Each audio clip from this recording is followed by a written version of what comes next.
The day's end draws near. Darkness will soon envelop.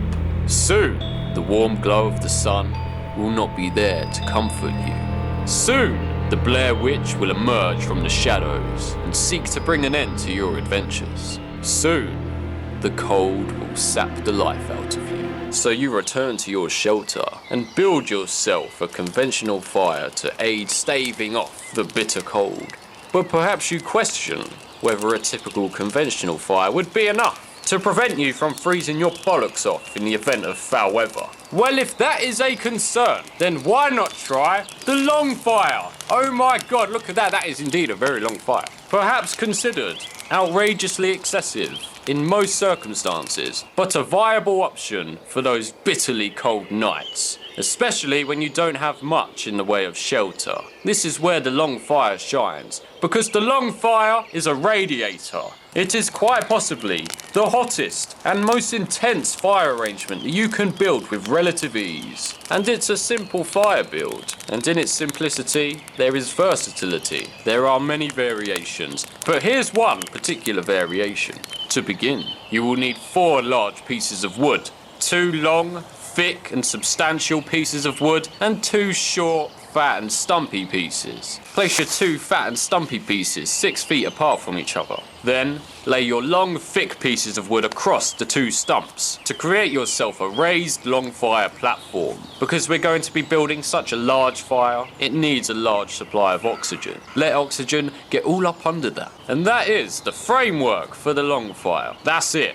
You're done. That's all you need to do. That's the hard part over. Easy life. So all you need to do now is fill the gaps with firewood. So scour the forest floor and bases of trees for kindling.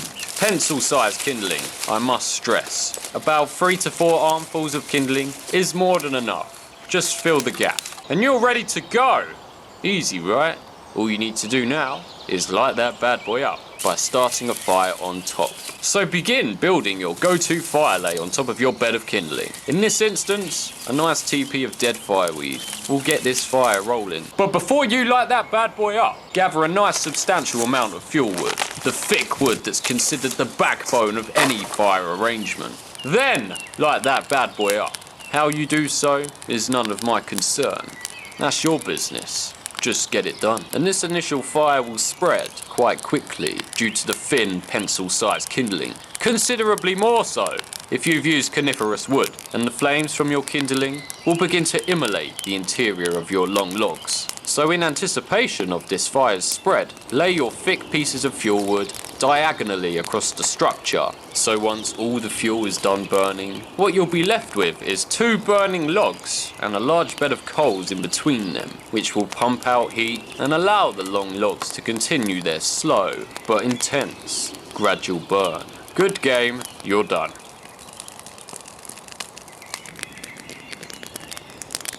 Once satisfied that your long fire logs are well and truly burning, then knock the raised platform out from underneath it. We no longer need that large oxygen supply. Fire is established, but if you desire, you can place your raised platform on top to build a double-decker long fire.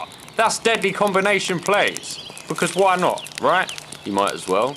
Makes it last twice as long as it normally would. A best practice.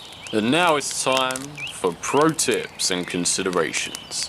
The circumference of your long fire logs, the bigger the better. I'm sure you've heard that before.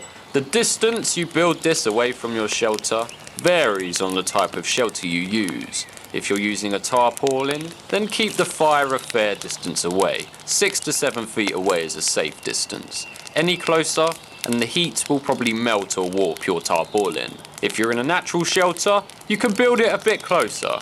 Don't have to worry about things melting, other than yourself. In conclusion, the long fire is a fire that many of us will probably never need to rely upon, or have legitimate reasons to build it. But it is an interesting fire build to showcase, nonetheless. And while it is a heavy-duty fire, its build is simple.